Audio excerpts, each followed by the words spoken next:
उपलब्ध रहना बंद कर दो, बदल जाओगे। मनुष्य का सबसे बड़ा भ्रम यही है कि जितना वह दूसरों के लिए उपलब्ध रहेगा उतना वह मूल्यवान बन जाएगा। लेकिन सच्चाई यह है कि जितना तुम उपलब्ध रहते हो उतना ही लोग तुम्हें साधन समझने लगते हैं, इंसान नहीं। लोग तुम्हारे समय को अपना हक समझ लेते हैं, तुम्हारी ऊर्जा को अपनी जेब, तुम्हारी भावनाओं को खिलौना और तुम्हारी उपस्थिति को मुफ्त सेवा की तरह धीरे धीरे तुम खुद को खो देते हो। क्योंकि हर किसी के लिए उपलब्ध रहते रहते तुम खुद के लिए उपलब्ध रहना भूल जाते हो। जिस दिन तुम हर किसी के लिए दरवाजा खोलना छोड़ दोगे उसी दिन तुम खुद के भीतर का दरवाजा खुलते हुए महसूस करोगे। लोग जो हमेशा उपलब्ध रहते हैं वे सबसे ज्यादा थकते हैं, सबसे ज्यादा टूटते हैं और सबसे ज्यादा इस्तेमाल किए जाते हैं। दुनिया कभी किसी को नहीं कहती कि बस तुमने काफी दिया। दुनिया लेने में थकती नहीं, इंसान देने में थक जाता है।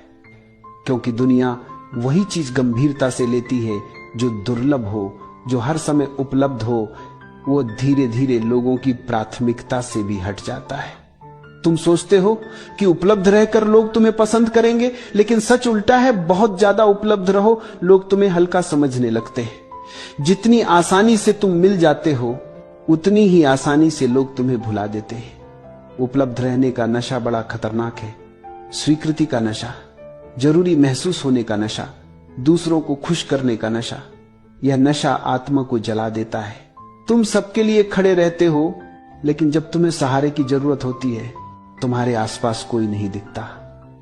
क्योंकि दुनिया मान लेती है कि उपलब्ध रहने वाला व्यक्ति खुद संभल जाएगा और तुम अंदर ही अंदर टूटते रहते हो।